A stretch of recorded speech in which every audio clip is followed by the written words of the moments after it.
प्रिय बंधुओं, धर्म प्रेमी सज्जनों, आज हम इस सत्संग में काल के 12 पंथों का पर्दाफाश करेंगे। सज्जनों, परमात्मा सतगुरु कबीर साहब के पंथ में 12 पंथों का जिक्र कुछ लोगों के द्वारा किया जाता है। 12 पंथ की सच्चाई क्या है? आखिर काल के 12 पंथ कौन कौन से हैं? 12 पंथ को बनाने का कारण क्या है? सज्जनों, ये 12 पंथों का जो जिक्र है ना, काल के 12 पंथों का जिक्र ये कबीर सागर नामक ग्रंथ में मिलता है। केवल और केवल कबीर सागर नामक ग्रंथ में मिलता है।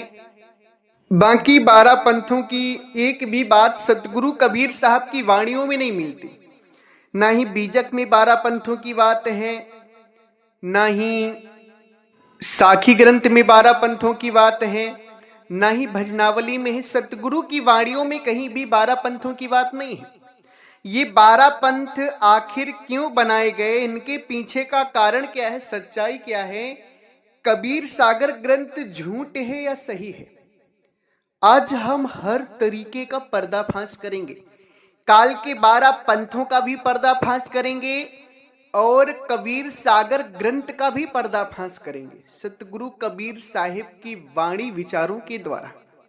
आज का सत्संग बहुत ही महत्वपूर्ण सत्संग है। आप सभी लोगों से निवेदन है कि आप लोग इस सत्संग को पूरे ध्यान से सुने, तभी आज आपका सबसे बड़ा जो संशय है ना, भ्रम, जो सतगुरु कबीर साहब के पंथ में फैलाया गया है, काल के 12 पंथों का भ्रम और कबीर सागर ग्रंथ सतगुरु कबीर साहब की है, इस बात का भ्रम आज हम सब निराकरण करेंगे, सभी भ्रम का पर्दाफाश करेंगे। आप सभी लोग सत्संग को श्रवण करने से पहले हमारी चैनल को सब्सक्राइब कर लें, ताकि हमारा जो सत्संग है वो आप सभी के पास पहुंचता रहे और आप सभी परमात्मा के दिव्य ज्ञान को जानकर अपने जीवन का कल्याण कर सके। इसी संदर्भ में 19 और 20 नवंबर को होने वाले मुक्ति महामहोत्सव भंडारे में हमारे कुछ भक्तों का विशेष दान आया है। भक्त श्री राम विष्णु धुलिया जी, जो ग्राम दुबाने का पूरा, पोस्ट भीटी, जिला अंबेडकर नगर, उत्तर प्रदेश की धरती से हैं। बड़े सुंदर विचार हैं, ज्ञानी हैं, विवेकी हैं, साधनशील हैं, साधना में रहते हैं, सतगुरु के ज्ञान का प्रचार भी करते हैं। और तो और 19 और 20 नवंबर के भंडारे के लिए लोगों से दान भी एकत्रित कर रहे हैं।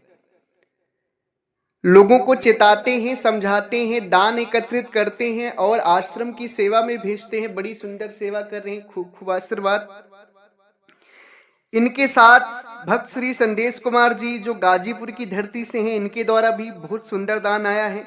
साथ ही साथ चंद्रपाल जी मुरादाबाद की धरती से, इनके द्वारा भी बहुत सुंदर दान आया है। सदगुरु के भक्त भी बन चुके हैं। इनके साथ आप सभी जानते हैं भक्त श्री वस्तीराम कटारिया जी। भक्त श्री वस्तीराम कटारिया जी, जो अपनी कमाई का 10वां अंश सदैव गुरु की सेवा में भंडारे में दान करते हैं, सदगुरु के ज्ञान का प्रचार करते हैं। इनको भी खूब खूब आशीर्वाद। सभी भक्तों को परमात्मा की कृपा बरसती रहे। आप सभी जितने भी साधु संत भक्त हंस जन हैं, सबके ऊपर परमात्मा की कृपा बरसे, सभी मुक्त हो जाएं, परमात्मा के धाम चलें। सज्जनों, 12 पंथ का वर्णन केवल और केवल कबीर सागर नामक ग्रंथ में आता है। कबीर सागर नामक ग्रंथ को आजकल समाज के लोग क्या कहते हैं कि सतगुरु कबीर साहब और धनी धर्मदास जी के बीच में जो वार्तालाप हुई है, उसी को कबीर सागर ग्रंथ में लिखा गया है। सज्जनों, इस तरह से कहकर वो लोग यह कहते हैं कि कबीर सागर सतगुरु कबीर साहब की ही ग्रंथ है, मगर ऐसा नहीं है। ये एक झूठी और कपोल कथा है। इस बात में हकीकत नहीं है। सतगुरु कबीर साहब 120 वर्ष बनारस में रहे, धरती पर रहे। पूरे विश्व में प्रचार किए, जगह जगह जाकर, गांव गांव जाकर हर जगह प्रचार किए 120 वर्ष। 120 वर्षों के दौरान परमात्मा सतगुरु कबीर साहब अनेक वाणियां बोले। सतगुरु कहते हैं, जेते पत्र बनस्पति और गंगा की रेन, पंडित बिचारा क्या करे, कबीर मुखई जनाई बैन। सदगुरु कहते हैं, जितने इस संसार में पेड़ों पर पत्तियां हैं और जितने गंगा में बालू के कण हैं, उतनी वाणियां मैं बोल चुका। इस बात को पंडित विचार भी नहीं कर सकता कितनी वाणियां हैं, और मैं बोला हूं, सतगुरु बोले हैं। तो सज्जनों, उन सभी वाणियों में कहीं भी 12वां पंथ का और कबीर सागर नामक ग्रंथ का कोई जिक्र नहीं किए परमात्मा सतगुरु कबीर साहब। ना ही धनी धर्मदास जी और परमात्मा सतगुरु कबीर साहब के बीच में इतनी लंबी वार्ता चली। परमात्मा सतगुरु कबीर साहब धनी धर्मदास जी को मिले, अमर लोक देश का ज्ञान दिए, साधना दिए, भेद दिए और अंतर ध्यान हो गए। उन्हें बैठकर इतना बड़ा पोथंगा नहीं लिखवाए हैं। कैसे? सज्जनों, अब मैं कबीर सागर ग्रंथ को खोलूंगा और उसमें मैं आप सभी को बताऊंगा कि सतगुरु कबीर साहब की बीजक साखी ग्रंथ और भजनावली से कितना भिन्न है ये ग्रंथ। जिस ग्रंथ को लोग कबीर साहब का ग्रंथ कहते हैं और उस ग्रंथ में 12 पंथों का वर्णन है, मैं इस ग्रंथ की पूरी पोल खोलता हूं। आप सभी ध्यान पूर्वक इस सत्संग को सुने। सज्जनों, इस ग्रंथ में लिखा गया है कि निरंजन ब्रह्म ने एक पैर पर खड़ा होकर 70 युग तक तपस्या की। पहले तपस्या की तो परमात्मा ने उसे, सतपुरुष ने उसे मानसरोवर दे दिया। मानसरोवर से वो खुश नहीं हुआ तो उसने फिर एक पैर पर खड़े होकर 70 युग तपस्या की। तो सतपुरुष ने साहज को निरंजन के पास भेजा और साहज से कहा, साहज जी से, कि ऐसा है सहज, निरंजन के मन की बात जानो जाकर कि निरंजन आखिर एक पैर पर 70 युगों से खड़े होकर तपस्या क्यों कर रहा है। सहज निरंजन के पास गए, निरंजन से बातचीत हुई। उसके बाद का जो वृत्तांत है कि सहज ने निरंजन से कहा कि कुर्म के पास सृष्टि का सामान है, निरंजन सृष्टि बनाना चाहता था। तो कुर्म जो है निरंजन जो है कुर्म के पास गए और कुर्म बड़े थे मगर निरंजन ने प्रणाम नहीं किया और इधर उधर घूमने लगे। समय देखते ही, मौका पाते ही कुर्म के सर पर प्रहार कर दिया, जिससे कुर्म के सर से खून निकलने लगा। कुर्म गिर गए और निरंजन ने अपने तीखे नाखूनों से कुर्म के पेट को फाड़ करके सृष्टि का साजो सामान निकाल लिया, सामग्री निकाल ली। ये बात किस में लिखी है? कबीर सागर ग्रंथ में। सज्जनों, पहली बात आप सभी ये विचार करें कि कबीर सागर ग्रंथ में लिखा है कि निरंजन ब्रह्म ने एक पैर पर 70 युग तक खड़े होकर तपस्या की। एक पैर पर खड़े होकर 70 युग तक तपस्या की। सज्जनों, थोड़ा आप सभी विचार करें कि कबीर सागर ग्रंथ की बात है, सतगुरु कबीर साहब की बात नहीं। सतगुरु कबीर साहब क्या कहते हैं अपनी वाणियों में? सतगुरु कबीर साहब कहते हैं, बिन पावन का पंथ है, बिन वस्ती का देश, बिना पिंड का पुरुष है, कहीं कबीर संदेश। सतगुरु परमात्मा कबीर साहब अमर लोक देश की बात बताते हैं, जहां पर कबीर सागर ग्रंथ में लिखा गया है कि ब्रह्म ने एक पैर पर खड़े होकर 70 युग तपस्या की। उस देश का वर्णन परमात्मा सतगुरु कबीर साहब कहते हैं कि जो अमर लोक देश है वो बिना पावन का है। वहां पाव नहीं है, वहां ये शरीर नहीं है, बिना पावन की रास्ता है वहां पर। बिना बस्ती का देश है, जैसे तुम ये बस्ती देख रहे हो, घर मकान आदि देख रहे हो, ऐसा अमर लोक देश में नहीं है। और बिना पिंड का पुरुष है, परमात्मा वहां विदेह है, देह रहित। पिंड का मतलब होता है देह। 5 तत्व की बनी शरीर को देह कहते हैं, पिंड कहते हैं। परमात्मा कहते हैं वो बिना पिंड का पुरुष है, वहां परमात्मा बिना पिंड के। कहीं कबीर संदेश, सतगुरु कबीर साहब संदेश कहते हैं। दूसरी चीज, ये जमीन आकाश, पाताल, पानी, पवन, ये शरीर, ये सब पांच तत्व के अंतर्गत आता है। वाणी है, छिट जल पावक गगन समीरा, पंच तत्व से रचित शरीरा। छिट जल पावक गगन समीरा, ये जो पांच तत्व हैं, अग्नि, हवा, पानी, मिट्टी और आकाश, इन पांच तत्वों से मिल करके ये आपका शरीर निर्मित हुआ है, जिसमें आंख है, कान है, नाक है, मुंह है, पैर है, रक्त है, खून है, मांस है, चाम है, हर चीज इस पांच तत्व की बनी शरीर के अंतर्गत है। सज्जनों, परमात्मा सदगुरु कबीर साहब अपनी वाणी में कहते हैं कि ये जो पांच तत्व से ये संसार निर्मित हुआ है, ये पांच तत्व परमात्मा के अमरलोक देश में नहीं। सदगुरु क्या कहते हैं, जहां वासी आयो अमरे वहां दिसेवा, अमरे वहां दिसेवा, अमरे वहां दिसेवा। जहां वासी आयो अमरी वहां दिसेवा, पानी पवन नहीं धरती आकाशिवा, चांदी सूरज नहीं रैन दिवसेवा। जहां वासी आयो अमरी वहां दिसवा। परमात्मा सतगुरु कबीर साहब कहते हैं कि जहां से मैं आया हूं वो अमरलोक देश है। ना वहां पानी है, ना पवन है, ना धरती है, ना आकाश है, ना चांद है, ना सूर्य है, ना रैन है, ना दिवस है। रैन दिवस भी नहीं है, पानी पवन धरती आकाश भी नहीं है, कुछ भी नहीं उस अमरलोक देश में। सज्जनों, पानी पवन धरती आकाश ये सब पांच तत्व के अंतर्गत आता है। पांच तत्व के अंतर्गत ये शरीर है। तो अब आप विचार करिए कि वहां सतगुरु कबीर साहब पांच तत्व कहते हैं, वहां कुछ भी नहीं है और ये पांच तत्व के अंतर्गत शरीर आता है। तो आप सभी विचार करें कि जब वहां शरीर नहीं है तो निरंजन ब्रह्म ने एक पैर पर खड़े होकर 70 युग तपस्या किसकी की? आप सभी विचार करिए कि पैर जो आता है वो किसमें आता है? पैर जो आता है वो पांच तत्वों के अंतर्गत आता है, पांच तत्वों के अंतर्गत आता है। और वहां पांच तत्व सदगुरु कबीर साहब कहते नहीं है। क्या कहते हैं? नादि बिंदिसी अगमि अगोचर,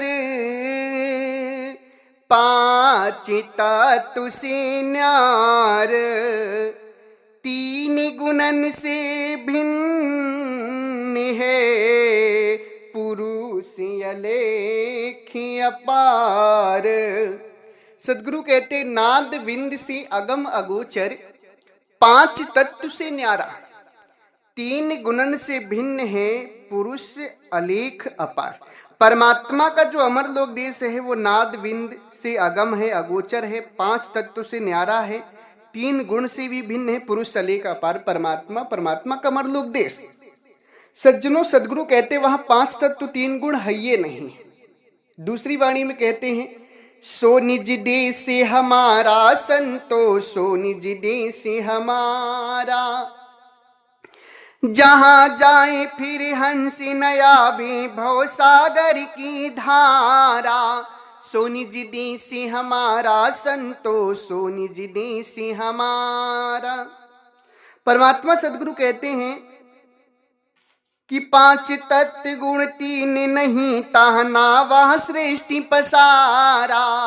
पांच तत्व गुण तीन नहीं, ताहना वह सृष्टि पसारा, तहाँ न माया कृत प्रपंच है, लोक कुटुंब परिवारा। सो निज देश हमारा संतोष, सो निज देश हमारा। परमात्मा कहते हैं कि हे संत जनों, मेरा देश ऐसा है जहां जाने के बाद ये हंस जन्म मरण में नहीं जाता, भवसागर में नहीं जाता। उस देश में पांच तत्व तीन गुण, ना सृष्टि पसारा, कुछ भी नहीं। ना पांच तत्व हैं, ना तीन गुण हैं और ना ही सृष्टि का पसारा है। अब संतों, आप लोग यहाँ पर विचार करिए भक्तजनों, सज्जनों, कि ना वहाँ पांच तत्व है, ना तीन गुण है, ना सृष्टि का पसारा है, ना पानी है, ना पवन है, ना धरती है, ना आकाश है। तो किस जगह खड़े होकर, धरती है ये नहीं तो कहां खड़े होकर ब्रह्म ने तपस्या की? जब पांच तत्व तो नहीं है तो किस पैरों पर खड़े होकर तपस्या की? क्योंकि पैर हाथ ये पांच तत्व के अंतर्गत आते हैं। किसके अंतर्गत आते हैं? पांच तत्व के अंतर्गत।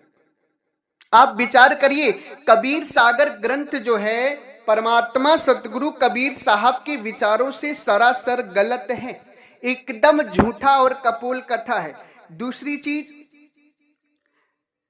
कबीर सागर ग्रंथ में लिखा है कि सतपुरुष ने साहज को निरंजन के पास भेजा कि आखिर पता करो कि निरंजन एक पैर पर खड़े होकर तपस्या क्यों कर रहा है। सज्जनों, इस बात से ये साबित हुआ कि वहां पर सत्य पुरुष दूसरे के मन की बात को नहीं जान पाए, ब्रह्म निरंजन के मन की बात को नहीं जान पाए, इसलिए साहज को भेजा। ये कबीर सागर ग्रंथ कह रही है कि सत्य पुरुष को ब्रह्म के मन की बात जानने के लिए, तपस्या का कारण जानने के लिए साहज को भेजना पड़ा ब्रह्म के पास, निरंजन के पास। मगर परमात्मा सतगुरु कबीर साहब का जो असली ज्ञान है वो एकदम इससे अलग है। सतगुरु कबीर साहब क्या कहते हैं?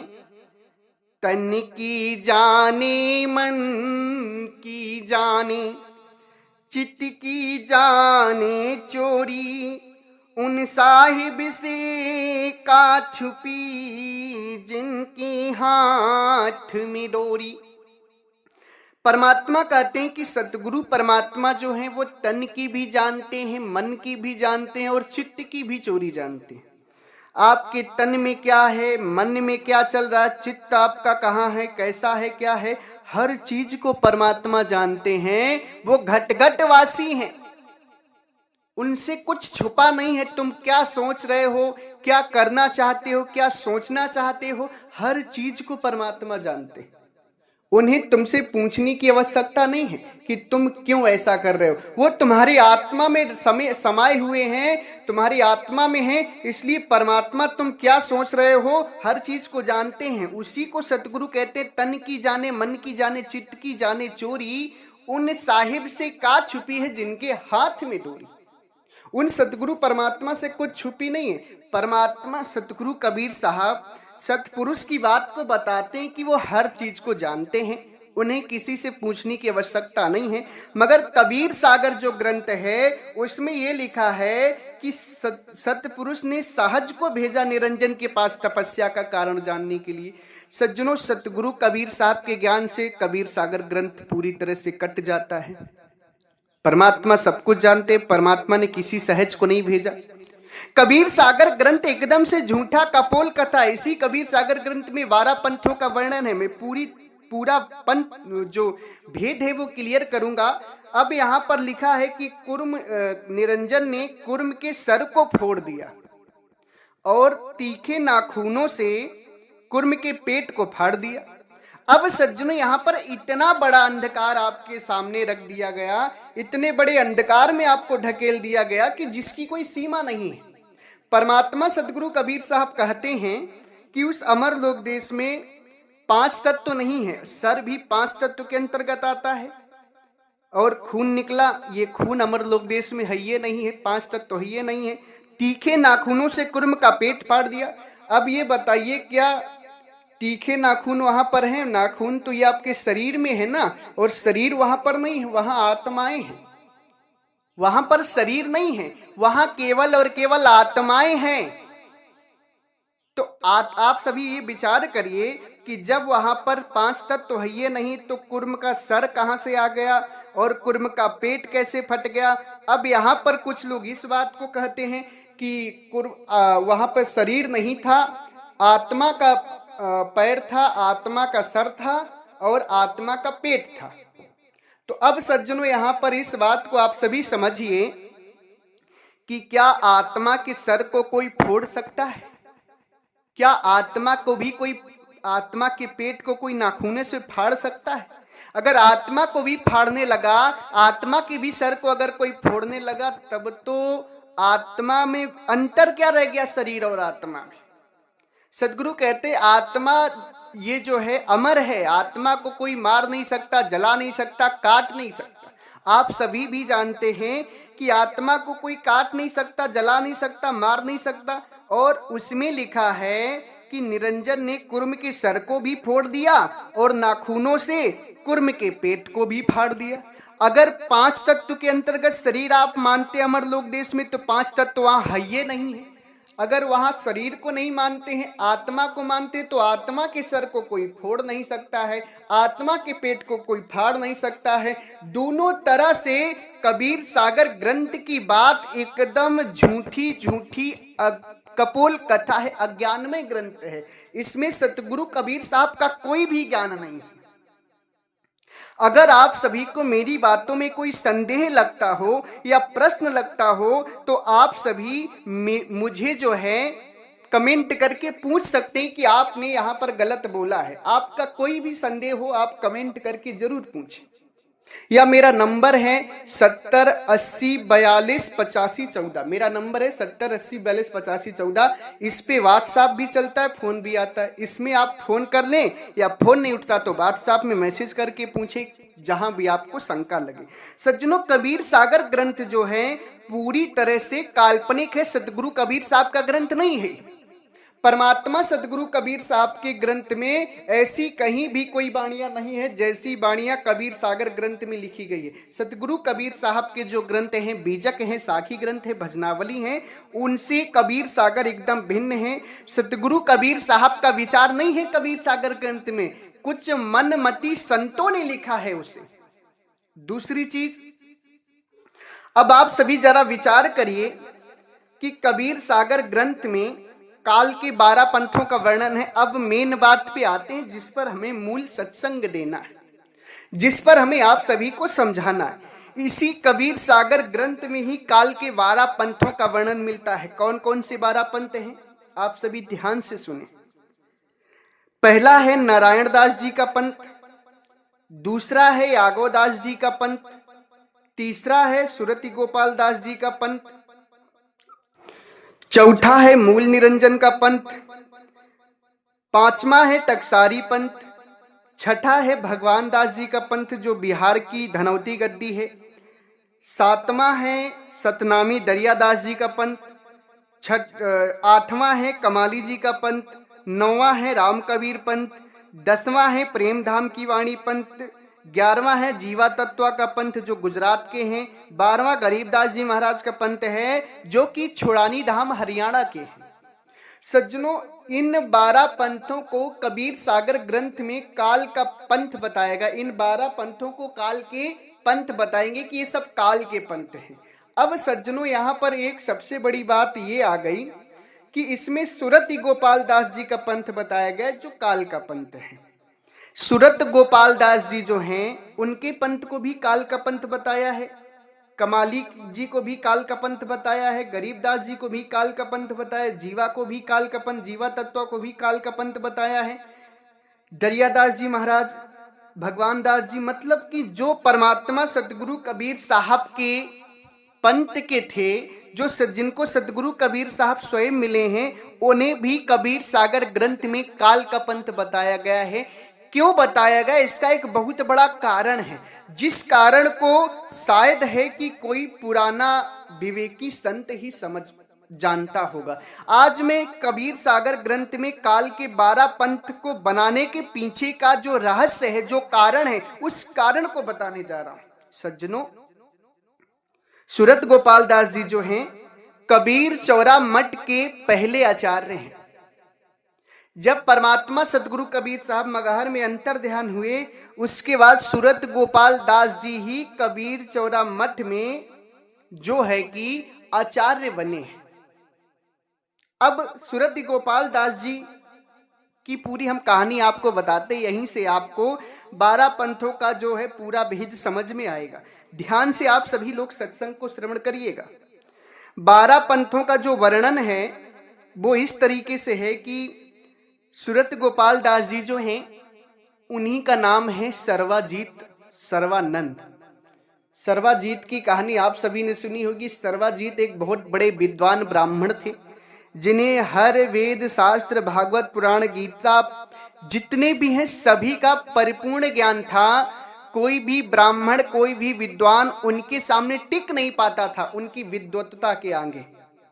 वो बहुत बड़े विद्वान थे और जिसके यहाँ जाते थे, जिस ब्राह्मण को हराते थे, उस ब्राह्मण से ये लिखवा लेते थे कि भाई मैं बड़ा हूं। और धीरे धीरे करके उन्होंने सभी को जीत लिया था। सभी ब्राह्मणों को जब जीत लिया था तो सभी लोगों से उन्होंने एक नाम लिया था, सर्वाजीत। सबको मैंने जीत लिया, इसलिए सर्वाजीत उनका नाम पड़ गया था। सारे लोग उन्हें सर्वाजीत कहा करते थे। सर्वाजीत सभी तो कहते थे, मगर सर्वाजीत की जो माँ थी सर्वानंद की, वो कभी सर्वाजीत को सर्वाजीत नहीं कहती थी, वो सर्वानंद कहती थी। सर्वे सर्वा सर्वे ऐसे ही कहती थी। वो अपने बेटे को कभी सर्वाजीत नहीं कहती थी।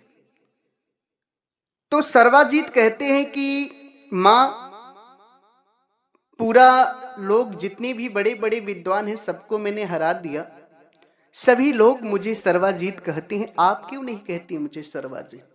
क्या कारण है जो आप मुझे सर्वाजीत नहीं कहती? तो सर्वाजीत की माँ जो है वो कहती कि बेटा, मैं काशी गई थी गंगा स्नान करने, तीर्थ करने, तो वहां पर मुझे दिव्य पुरुष मिले थे, सत्य पुरुष जो परमात्मा की तरह लग रहे थे, जिनका नाम है सतगुरु कबीर साहब। मैंने उनके ज्ञान को सुना, उनकी दीक्षा ली और मैं निहाल हो गई। और मुझे नहीं लगता कि धरती पर उनसे भी बड़ा कोई है, उनसे भी ज्ञानी कोई है, उनसे भी महान कोई है। अगर तुम उन कबीर साहब को हरा दो तो मैं तुम्हें सर्वाजीत कहूंगी, और जब तक तुमने उनको नहीं हराया तब तक मैं तुम्हें सर्वाजीत नहीं कहूंगी। तो सज्जनों, इस बात को जान करके सर्वाजीत के अंदर बहुत उत्साह बढ़ा कि यार ऐसे भी कोई विद्वान हैं जिन्हें अभी तक हमने नहीं हराया है। सर्वाजीत ने तुरंत बैलगाड़ी में, बैल में पूरी धर्मशास्त्र ग्रंथ, वेद पुराण, भागवत गीता जो भी है सभी कुछ लाद लिए। दक्षिण भारत से, साउथ इंडिया से, दक्षिण भारत से चलते चलते चलते चलते कई दिनों की यात्रा करके वो काशी पहुंचे। जिससे भी पूछते थे सभी लोग सदगुरु की महिमा का गान करते थे कि बहुत महान दिव्य पुरुष हैं परमात्मा सदगुरु कबीर साहब। बनारस में आते ही सभी लोगों ने उनको पता बता दिया, कबीर साहब के आश्रम पहुंच गए। कबीर चौरा मठ आज भी है बनारस में। वहां पहुंचने के बाद उन्हें बहुत प्यास लगी थी, चल कर आए थे। तो कमाली जी पानी भर रही थी, कमाली जी पानी भर रही थी। उन्होंने क्या नाम है कि पानी मांगा, सर्वाजीत ने कहा मुझे पानी पिला दो। कमाली जी ने पानी पिलाया। सर्वाजीत कहते हैं कि कबीर का घर कहाँ है, कबीर का घर कहाँ है जैसे ही पूछते हैं तो कमाली जी कहती हैं, कबीर का घर शिखर पर जहां सिलहली गेल, पाँव न टिके पपील का पोठीला दीवेल। बस इतनी सी वाणी कमाली जी ने बोली और सर्वाजीत की बुद्धि गायब, खत्म। कि मैंने इतने बड़े बड़े धर्म ग्रंथ पढ़े, इतने बड़े बड़े ब्राह्मणों के पास गया, धर्म गुरुओं को हराया, मगर किसी का भी घर का पता इतना कठिन नहीं लगा जितना कि इन्होंने बता दिया कि कबीर का घर शिखर पर। अब सतगुरु कबीर साहब के असली घर की बात बता दी कमाली जी ने। कबीर का घर शिखर पर जहां सिलैली गैल, पाँव न टिके पपील का पंडित ला देवल नीमा क्या नाम है। कमाली जी कहते हैं कि वहां पर तो पिपील का पाँव भी नहीं चढ़ सका, चींटी भी नहीं चढ़ सकती, पिपील की पाँव भी नहीं टिक सकता, और तुम इतने सारे बैलों पर पोथी पत्र लाद कर वहां जाना चाहते हो। वहां जाना तो बड़ा कठिन है। फिर कोई बात नहीं, सतगुरु कबीर साहब के पास वो गए और अपनी सारी बात बताई कि मैंने बड़े बड़े ब्राह्मणों को जीत लिया, धर्म गुरुओं को जीत लिया, सभी ने मुझे सर्वाजीत कहा, मगर मेरी माँ सर्वाजीत मुझे नहीं कहती हैं। उन्होंने कहा है कि जब तक काशी में आपको नहीं हराऊंगा तब तक मुझे वो सर्वाजीत नहीं कहेंगे। तो सदगुरु परमात्मा कहते हैं भाई क्या करना चाहते हो बताओ। तो वो कहते हैं कि मैं आपसे शास्त्रार्थ करना चाहता हूं। साहेब कहे कि कोई बात नहीं, शास्त्रार्थ करने की जरूरत नहीं, मैं पहले ही से ही तुमसे हार गया। तो वो कहते हैं कि यार इतना, हम तो सोचे थे आप कुछ लड़ेंगे, आप तो लड़े ही नहीं, हार पहले से ही हार मान ली। साहब बोले हाँ, मुझे नहीं लड़ना है, मैं पहले से ही आपसे हार मानता हूँ, कोई बात नहीं। तो वो कहते हैं कि इसको लिख कर दें। तो साहब बोले लिखेंगे नहीं, अंगूठा लगा देंगे, आप लिख लो। तो उन्होंने लिखा कि सर्वानंद जीत गए और कबीर साहब हार गए। साहब बोले ठीक है, लिख लिया, जाओ। अब वो जब दक्षिण भारत अपने घर पहुंचे, माता जी को दिखाया, बहुत खुशी हो गई कि माता जी मैंने सतगुरु कबीर साहब को हरा दिया। माता जी कहते हैं अच्छा बेटा, कुछ प्रमाण है तुम्हारे पास? सर्वाजीत कहते हैं हाँ, देखो मैं लिख करके लाया हूं उनके सामने। तो सर्वाजीत पढ़ते हैं तो उसमें लिखा होता है कि कबीर साहब जीत गए, सर्वाजीत हार गए। माँ कहती बेटा तू तो अपने जीतने की बात कह रहा था, मगर इसमें तो तेरे हारने की बात लिखी है, क्या बात है? सर्वाजीत कहते हैं कि माँ मैंने तो लिखा था कि सर्वाजीत जीत गए, कबीर साहब हार गए, मगर इसमें लिखा है कि कबीर साहब जीत गए, सर्वाजीत हार गए। लगता है मेरे लिखने में कमी हो गई। कोई बात नहीं, लिखने में कमी हो गई है, जाते हैं फिर से लिख कर आते हैं। फिर गए कबीर चौरा धाम, फिर साहेब से मिले, फिर लिखे कि सर्वाजीत जीत गए, कबीर साहब हार गए। घर आते हैं फिर उल्टा हो जाता है, कबीर साहब जीत गए, सर्वाजीत हार गए। कई बार जब ऐसा हुआ तब उनकी माता कहती अरे मूर्ख, अभी भी तू नहीं समझा, वो परमात्मा है, तू उनसे जीत सकता है। बस सर्वाजीत ब्राह्मण जो थे उनकी आंखें खुल गई और परमात्मा सदगुरु कबीर साहब के चरणों में जाकर गिर गए, क्षमा याचना करने लगे कि प्रभु परमात्मा मैं आपको समझ नहीं पाया, आप मुझे क्षमा करें, अपनी शरण में ले लें। सदगुरु ने उन्हें क्षमा किया और वो सदगुरु की सेवा में रहने लगे।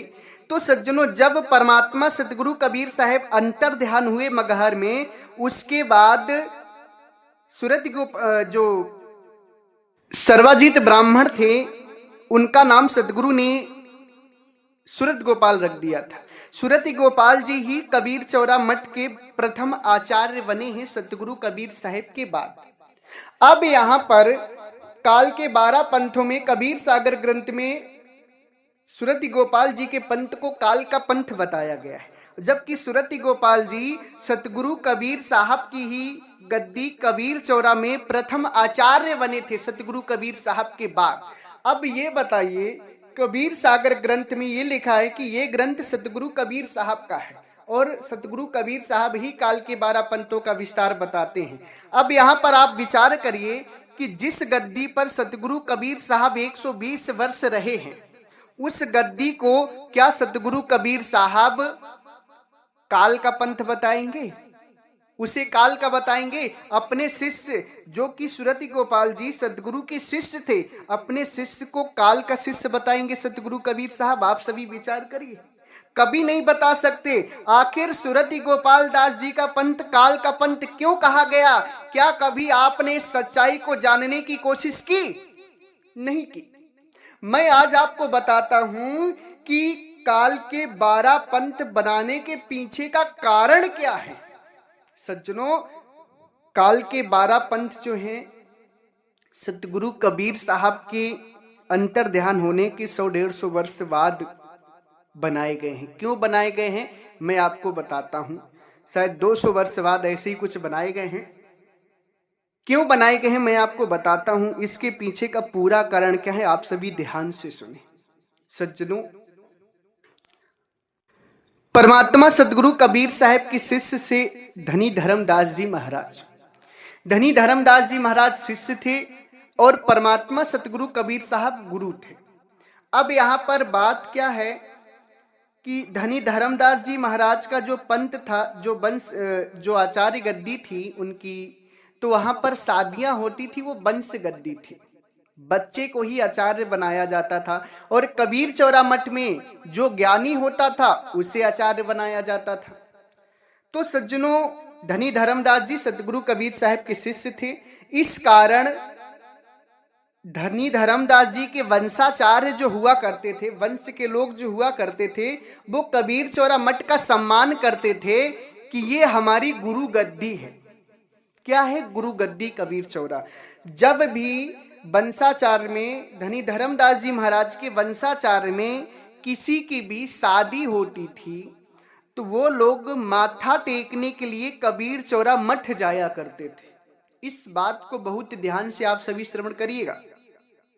जब भी किसी धनी धर्मदास जी महाराज के वंशाचार्य में किसी की भी शादी होती थी तो वो लोग माथा टेकने के लिए कबीर चौरा मठ जाया करते थे आशीर्वाद लेने कि शादी हमारी सफल हो, क्योंकि सतगुरु कबीर साहब धनी धर्मदास जी के गुरु थे। इस मानवता को सम्मान देते हुए लोग कबीर चौरा मठ मत्था टेकने जाते थे और उसके व्यवहार स्वरूप कबीर चौरा मठ से वहां धनी धर्मदास जी के वंशाचार्यों के लिए हल्दी और तेल कबीर चौरा मठ से जाया करता था, उनके लिए वो मत्था टेकने आते थे। तो ये लोग व्यवहार स्वरूप वहां हल्दी और तेल कबीर चौरा मठ से भेजा जाता था। ये व्यवहार चलता था और ये जो है मेल जोल मिलनसार ये हमेशा कई वर्षों तक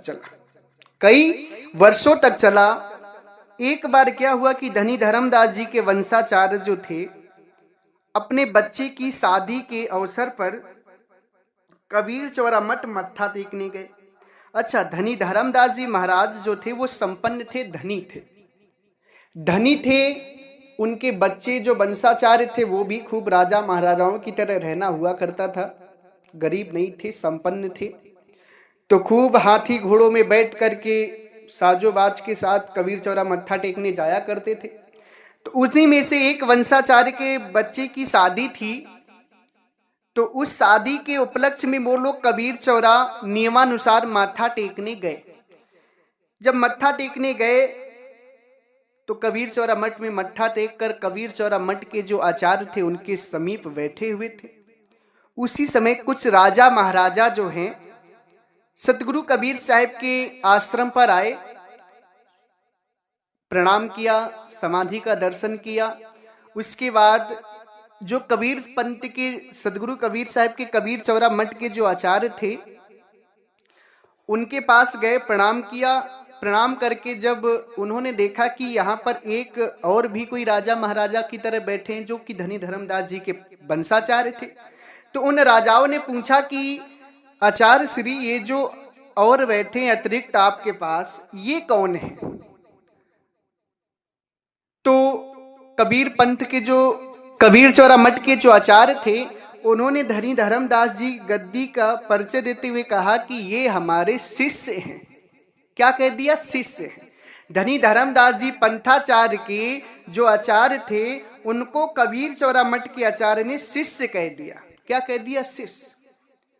इतनी सी बात सुनते ही जो धनी धर्मदास जी महाराज के वंश के थे वंशाचार्य आचार्य, उन्हें बहुत बुरा लगा। उन्हें यह बुरा लगा कि इन्होंने राजा महाराजाओं के सामने हमारा अपमान कर दिया, हमको शिष्य कह दिया, अपना शिष्य कह दिया। हम भी वंशाचार्य हैं, हम भी धर्मदास गद्दी के आचार्य हैं। ये कबीर चौरा मठ के आचार्य हैं तो हम धनी धर्मदास गद्दी के आचार्य हैं। इन्होंने हमें शिष्य कैसे कह दिया? इस बात का उन्हें बहुत बुरा दुख लगा, बहुत ज्यादा दुख लगा इस बात को उन्हें। हालांकि अगर ज्ञान मार्ग से देखा जाए तो सतगुरु कबीर साहब धनी धर्मदास जी के गुरु थे, इसलिए कबीर चौरा मठ के जो भी संत हुए गुरु गद्दी में हुए वो धनी धर्मदास गद्दी के गुरु ही माने जाएंगे। इस बात को सोचकर धनी धर्मदास जी महाराज की गद्दी के आचार्य को दुख नहीं मनाना चाहिए कि भाई शिष्य ही कहा है। और इधर जो कबीर चौरा मठ के आचार्य थे उन्हें भी परिचय देना चाहिए, तो शिष्य कहकर नहीं देना चाहिए, ये कह देना चाहिए कि भाई छत्तीसगढ़ में धनी धर्मदास जी महाराज एक संत हुए हैं, सतगुरु परमात्मा कबीर साहब के शिष्य, उन्हीं के पंथ के ये वंशाचार्य हैं, आचार्य हैं। आचार्य कह देते सम्मान बरकरार रहता, मगर आचार्य न कह करके उन्होंने क्या कहा कि ये हमारे शिष्य हैं। और ये बात धनी धर्मदास जी महाराज के वंशाचार्य को इतनी बुरी लगी कि तुरंत वहां से वो चल दिए, तुरंत उस जगह से वो चल दिए। चलने के बाद अपने धाम आए, धाम आकर के कहने लगे कि कबीर चौरा मठ से अब कोई संबंध नहीं रहेगा, कबीर चौरा मठ काल का पंथ है। अपनी किताबों में कबीर चौरा की बुराई छापने लगे और अपने भक्तों को ये कहने लगे कि कबीर चौरा मठ जो है वो काल का पंथ है। सज्जनों, बस एक छोटी सी बात कि कबीर चौरा मठ के जो आचार्य थे उन्होंने धनी धर्मदास जी के वंशाचार्य को शिष्य कह दिया। इतनी सी बात के चलते सतगुरु कबीर साहब के पंथ को ही इन लोगों ने काल का पंथ घोषित कर दिया। काल के 12 पंथ बनने की पीछे की सच्चाई ये है। अगर कोई पुराना महात्मा होगा ना, जो थोड़ा सा भी इतिहास जानता होगा, उससे आप पूछेंगे तो ये सारी बात आपको बताएंगे वो संत। सज्जनों, उसके बाद क्या हुआ, जब ये किताबों में लिखने लगे धनी धर्मदास जी के वंशाचार्य कि नहीं, ये जो कबीर चौरा मठ है, सूरत गोपाल जी जो आचार्य हुए हैं यहाँ के, ये काल का पंथ है, काल का है। तो इस बात का जो है चारों तरफ प्रचार होने लगा। तो जब प्रचार होने लगा तो इस बात को, जैसे दरियादास जी का पंथ था, उन लोगों ने जब सतनामी पंथ था, उन लोगों ने जब सुना कि भाई ये ऐसी ऐसी बात कर रहे हैं, जब इस पूरे मैटर को समझा, जब इस पूरे झगड़े की जड़ को समझा, तो सतनामी पंथ जो है, जिसे काल का पंथ कहा गया है कबीर सागर ग्रंथ में, दरियादास जी महाराज के पंथ के लोगों ने कहा कि भाई कबीर चौरा मठ काल का पंथ नहीं है, वो परमात्मा सतगुरु कबीर साहब का पंथ है, उसे काल का पंथ आप कैसे कह सकते हैं? आप गलत कर रहे हैं। धनी धर्मदास जी गद्दी का उन्होंने विरोध किया और कबीर चौरा मठ का जब सपोर्ट किया तो कबीर चौरा मठ वाले लोगों ने सतनामी पंथ दरियादास जी महाराज के पंथ को भी काल का पंथ कह दिया कि ये भी काल का पंथ। इतनी उन्हें गुस्सा थी कि उसे भी सतनामी पंथ जो दरियादास जी महाराज का पंथ है उसे भी उन्होंने काल का पंथ कह दिया।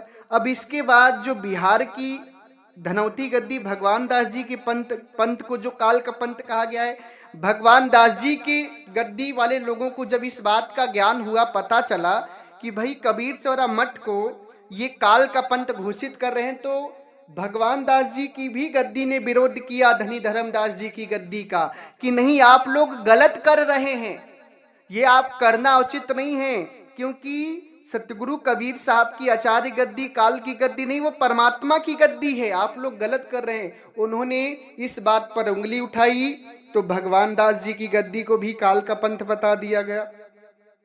अब इसके साथ साथ जीवा तत्व जो सतगुरु कबीर साहब के शिष्य थे, जीवा तत्व सतगुरु कबीर साहब के शिष्य थे, इनके विषय में हम वीडियो जरूर डालेंगे। ब्राह्मण थे, परमात्मा सतगुरु कबीर साहब के शिष्य बने, स्वयं परमात्मा सतगुरु कबीर साहब प्रकट होकर ज्ञान दिए। गुजरात की धरती के थे, भरूच में इनके द्वारा जो सूखी डाली लगाई गई थी जिसमें सतगुरु का चरणोदक पड़ा था, हरी हुई थी डाली, वो आज भी बट वृक्ष है।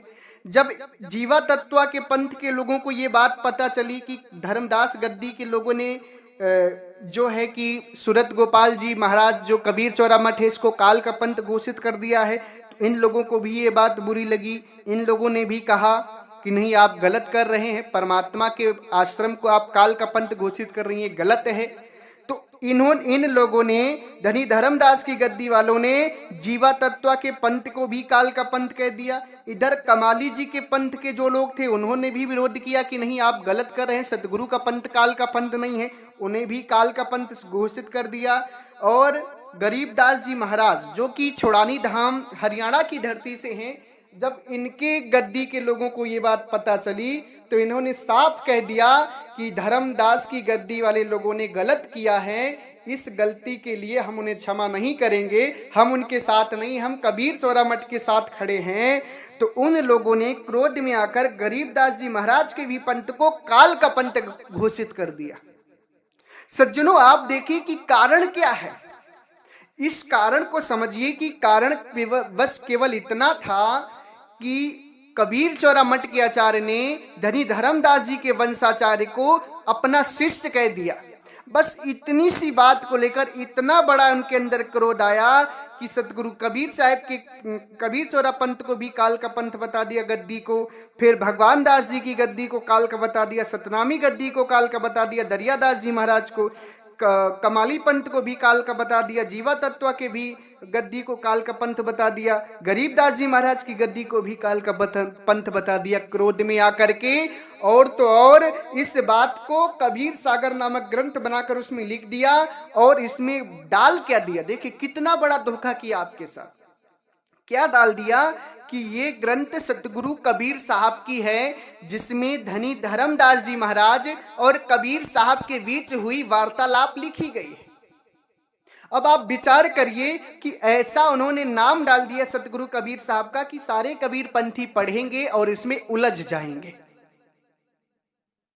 सज्जनों, आप विचार करिए कि कितना बड़ा धोखा आपके साथ किया गया है। केवल एक मान सम्मान के चलते इतना बड़ा पाप धर्मदास गद्दी वाले लोगों ने, वंशाचार्यों ने किया है, और आज ये चीज बहुत कैंसर की तरह पूरे कबीर पंथ में घूम रही है, जा रही है। आप सज्जनों यहां पर विचार करें कि काल के 12 पंथों का जो वर्णन है वो परमात्मा सदगुरु कबीर साहब की वाणियों में कहीं आया है, बीजक में कहीं आया है, साखी ग्रंथ में कहीं आया है? आप सभी विचार करें, कहीं भी नहीं आया है। ये एक मनमुखी बात है, ये एक अपमान, थोड़ा सा अपमान हो गया, उसके कारण इतना बड़ा पाप कर्म किया गया है धनी धर्मदास जी की गद्दी को ने आप सभी के साथ किया है। आप सभी अपने विवेक को जागृत करें और सोचें कि गरीबदास जी महाराज को सदगुरु कबीर साहब मिले हैं, ज्ञान दिए हैं। अब ज्ञान भी सदगुरु कबीर साहब दिए, उद्धार भी सदगुरु कबीर साहब किए। अब सदगुरु कबीर साहब उसको काल का पंथ भी बताएंगे। जिसको साहिब ने सींचा हो, जिसको साहिब ज्ञान दिए हो, जिसको सदगुरु स्वयं मिले हो, क्या उसे वो काल का पंथ कह सकते हैं अपनी वाणियों में? नहीं कह सकते।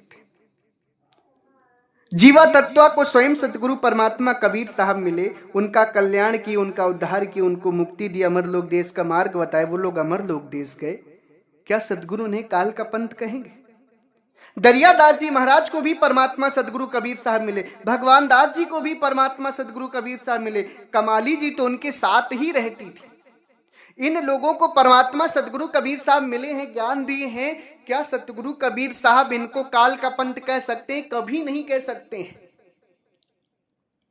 ये कबीर साहब परमात्मा नहीं कहते काल के पंथ की बात। ये जो काल के पंथ की बात है, ये कबीर सागर नामक ग्रंथ, जो कि झूठी, काल्पनिक और कपोल कथा है, उसमें इसका वर्णन है। इसकी पूरी सच्चाई मैं जल्दी ही आप सभी को YouTube पर दूंगा कि कबीर सागर ग्रंथ की सच्चाई क्या है। सज्जनों, आप सभी विचार करें कि आप सभी के साथ कितना बड़ा धोखा हो रहा है। सज्जनों, अब यहां पर क्या एक बात और भी है, यहां पर 5-6 लोगों ने सपोर्ट किया, उन गद्दियों को काल का पंथ साबित कर दिया गया। साथ ही साथ नारायण दास जी का पंथ जो है, नारायण दास जी धनी धर्मदास जी के लड़के थे, मगर धनी धर्मदास जी का विचार नहीं मानते थे, इसलिए उनको भी काल का पंथ घोषित कर दिया गया। दूसरी चीज, मूल निरंजन, टकसारी, यागोदास जी, प्रेम धाम की वाणी, ये जो जितने भी राम कबीर पंथ, इन लोगों को भी घसीट दिया गया इसमें, ताकि 2-4 पंथ इधर उधर से भी ले लिए जाएंगे तो हमारी बात को माना जाएगा। सज्जनों, कितना बड़ा धोखा आपके साथ हुआ है, मगर हकीकत यह है कि कोई काल का पंथ नहीं है, सब परमात्मा सदगुरु कबीर साहब के पंथ हैं। और अगर विवेक जगाएं आप, तो पंथ कोई है ये नहीं है। पंथ तो केवल एक है, जिसको कबीर पंथ कहते हैं। पंथ तो केवल एक है जिसे कबीर पंथ कहते हैं, बाकी कोई पंथ नहीं है, बाकी आचार्य गद्दियां हैं। आप विचार करें, आज ये 200, 300, 200, 250 वर्ष पहले से एक पंथवाद का चक्कर चला, नहीं तो धनी धर्मदास जी महाराज ने केवल और केवल सतगुरु कबीर साहब के पंथ का वर्णन किया। गरीबदास जी महाराज ने केवल और केवल सतगुरु कबीर साहब के पंथ का वर्णन किया।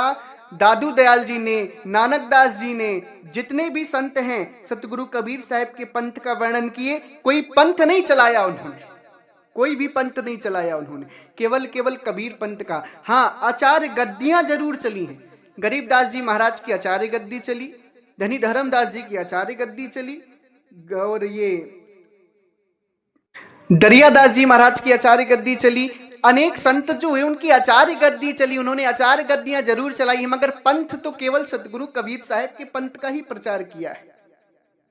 अगर कहीं भी गरीबदास जी महाराज की वाणी में गरीब पंथ हो, या मदन दास जी महाराज की वाणी में मदन पंथ हो, धनी धर्मदास जी महाराज की वाणी में धर्म पंथ हो, तो आप मुझे बताएं। केवल और केवल उन्होंने परमात्मा सतगुरु कबीर साहब के ही ज्ञान का प्रचार किए, ना कि गरीब पंत, मदन पंत, धर्मदास पंत या दरिया पंत या दादू पंत या नानक पंत या घीसा पंत चलाए हैं। ये आजकल के अज्ञानी लोग कर रहे हैं इस बात को, और इसी अज्ञानता में आपको फंसा दिया गया। काल के 12 पंथों का वर्णन कर दिया गया कबीर सागर नामक एक झूठी ग्रंथ में, और उसी ग्रंथ में उलझकर आज संसार के बहुत सारे लोग फंस गए हैं, एक दूसरे से लड़ रहे हैं, झगड़ रहे हैं। और यही नहीं, आज कुछ संत भी ऐसे ऐसे अज्ञानी आ गए जो अब 13वां पंथ चला दिए।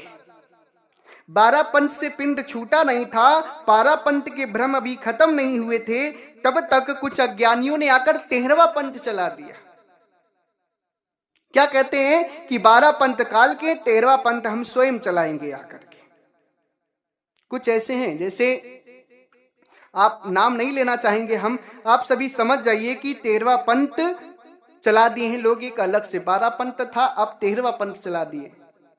अब विचार करिए आप, और कहते क्या है कि 12वां पंथ काल के हैं 12, और 13वें पंथ में परमात्मा स्वयं आएंगे प्रचार करने के लिए, और कहते हैं कि मैं हूं। रामपाल वाले कहते हैं कि मैं परमात्मा हूं, 13वें पंथ में आ गया। नितिन दास वाले कहते हैं मैं परमात्मा हूं, 13वें पंथ में आ गया।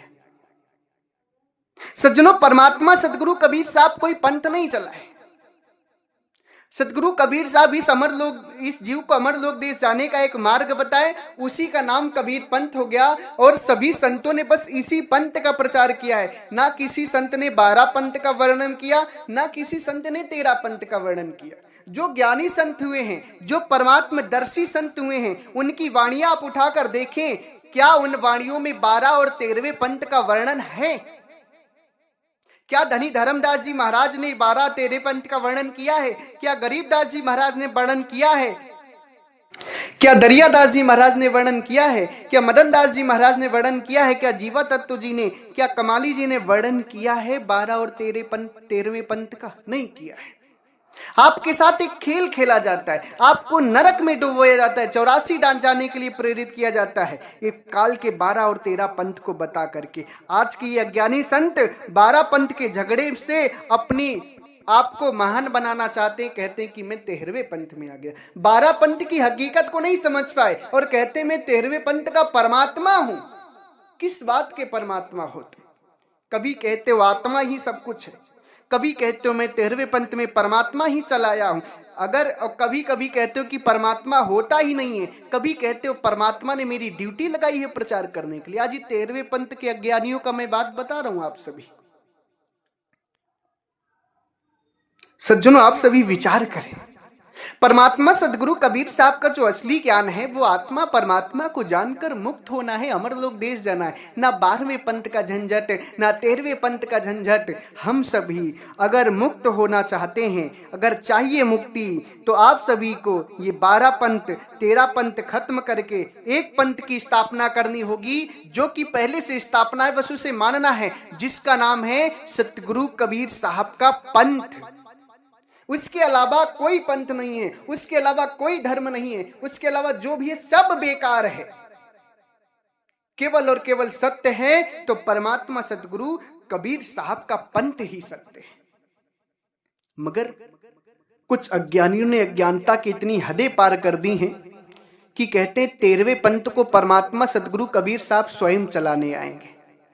सज्जनों, परमात्मा सतगुरु कबीर साहब की 52 कसनियां ली गई थी जब वो प्रकट हुए थे। 52 तरीकों से खाली एक व्यक्ति ने मारा था। वैसे तो अनगिनत कसनियां ली गई जिनकी कोई गिनती नहीं। परमात्मा को कितने बार कितने राजाओं ने सजा दी, कितने राजाओं ने मारने का प्रयास किया, गिनती नहीं है।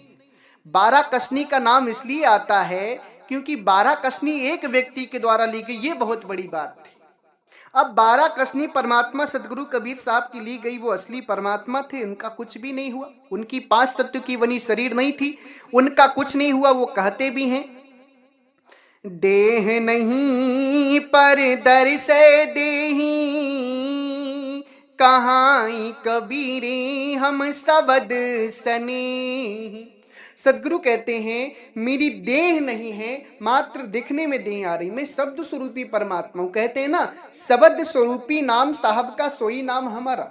जो शब्द स्वरूपी परमात्मा है वही मैं हूं।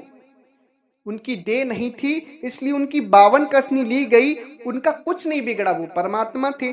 आज जो संत इस बात को कहते हैं कि मैं 13वें पंथ में हूं, खुद परमात्मा हूं, 13वें पंथ को चला रहा हूं, मैं उन संतों से बस एक ही चीज कहना चाहता हूं कि परमात्मा सदगुरु कबीर साहब परमात्मा थे। इस बात को साबित करने के लिए उन्हें 52 कसनी देनी पड़ी और वो निकल गए, उनका कुछ नहीं हुआ। तुम इस बात को केवल एक कसनी दे दो मुझे, 52 तो बहुत दूर की बात है, एक कसनी दे दो। एक कसनी में ये साबित करो कि नहीं तुम परमात्मा, मात्र एक कसनी। जो भी 13वें पंथ के अपने आप को वो कहते हैं ना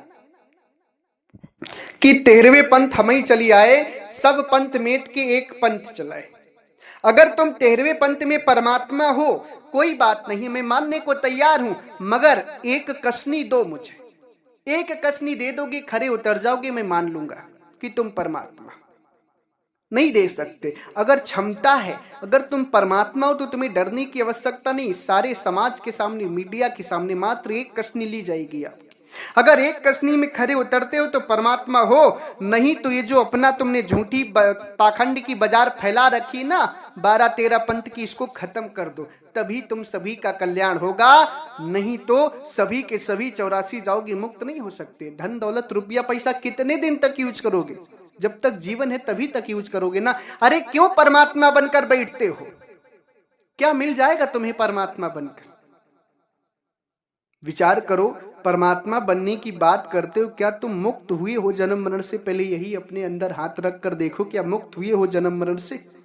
इस जीव को परमात्मा के ज्ञान की आवश्यकता है, तो तुम 13वें पंथ में आकर आत्मा तक का ही अधूरा ज्ञान दे रहे हो और कहते हो कि मैं 13वें पंथ का परमात्मा हूं, युग प्रवर्तक हूं।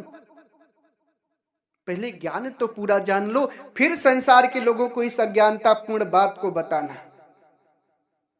सज्जनों, आप सभी स्वयं विचार करें, इन पाखंडी संतों से बचें जिसने आपके जीवन को बर्बाद करके रखा है। परमात्मा सदगुरु कबीर साहब की वाणियों में कहीं भी 12 और 13वें पंथ का वर्णन नहीं आता है। अगर आता है तो एक वाणी मुझे दिखाओ, आप सभी प्रमाण दो कि कहां है 12वें और 13वें पंथ का वर्णन। कबीर सागर ग्रंथ में 12 और 13 पंथ का वर्णन आता है, जो कि सदगुरु कबीर साहब की ग्रंथ नहीं है। ना ही धनी धर्मदास जी और परमात्मा सदगुरु कबीर साहब के बीच में कोई वार्तालाप हुई है, कोई वार्तालाप नहीं हुई उनके और उनके बीच में। ये एक झूठी, काल्पनिक और कपोल कथा है, इसमें कोई भी हकीकत, कोई भी सच्चाई नहीं है। कबीर सागर ग्रंथ के ऊपर मैं पूरी तरह से पर्दाफाश करूंगा, एक सत्संग डालूंगा जिसमें पूरी कबीर सागर ग्रंथ की सच्चाई बता दूंगा। इस ग्रंथ को आप सभी को नहीं पढ़ना चाहिए, क्योंकि ये ग्रंथ जो है ये सदगुरु कबीर साहिब के नहीं, मनमती संतों के द्वारा लिखी गई हुई ग्रंथ है। अगर आप सभी पढ़ना चाहते हैं तो बीजक पढ़ें, साखी ग्रंथ पढ़ें, भजनावली पढ़ें। अगर आप सभी को असली बीजक चाहिए तो हमारे आश्रम से बीजक सहित 5 किताबें प्रकाशित हैं, 5 ग्रंथ हैं जो आप सभी फोन करेंगे तो कोरियर के द्वारा आप सभी के यहां भेज दी जाएंगी। मेरा नंबर है 70 80 42 85 14। इस नंबर पे आप सभी संपर्क करें ताकि आप सभी को हम किताबों की इंफॉर्मेशन दे सके। आप सभी उन किताबों को पढ़ें, वो परमात्मा सदगुरु कबीर साहब के असली ज्ञान से सराबोर किताबें हैं, वही परमात्मा का उसमें असली सिद्धांत है।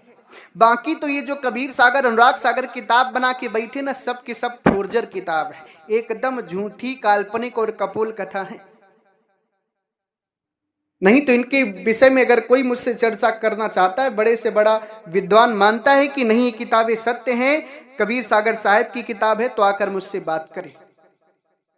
सज्जनों, इसी के साथ मैं अपनी वाणी को विराम देता हूं। अगर हमारी वाणी वचनों से, शब्दों से आप सभी किसी भी भक्त, हंस, जन, संत, महापुरुष, धर्मदास जी की गद्दी के लोगों को या कबीर सागर ग्रंथ के मानने वाले लोगों को बुरा लगा हो, दुख लगा हो, तो हम आप सभी के चरणों में सर रख करके क्षमा प्रार्थी हैं, क्षमा चाहते हैं कि आपको मेरी वाणियों से दुख हुआ। मगर सच्चाई तो यह है कि हम आपको दुख देने के लिए सत्संग नहीं सुनाए हैं, हम आपको सच्चाई से रूबरू कराना चाहते हैं, परमात्मा के असली ज्ञान को दर्शाना चाहते हैं, ताकि आप सभी का कल्याण हो। आप सभी से मेरी कोई दुश्मनी नहीं कि मैं आप सभी को दुख दूंगा। आप सभी मेरी बात पर विचार करें। मैंने जो भी वाणी बोली है परमात्मा सदगुरु कबीर साहब की वाणियों का प्रमाण देकर बोला है, कोई भी वाणी मैंने अपने मन से नहीं बोली है। मैं आप सभी को परमात्मा सदगुरु कबीर साहब का असली ज्ञान दर्शाना चाहता हूं, देना चाहता हूं, ताकि आप सभी का कल्याण हो सके, आप सभी भ्रम और पाखंड से निकल सके। इसलिए मेरी वाणी का आप सभी बुरा मत मानिएगा। अगर फिर भी बुरा लगता है तो पुनः आप सभी के चरणों में सर रख करके मैं क्षमा प्रार्थी हूं। एक बार प्रेम से बोलिए, सर्वव्यापक सर्व पूजनी परम पिता परमात्मा सदगुरु बंदी छोर कबीर साहिब को साहिब बंदगी साहिब।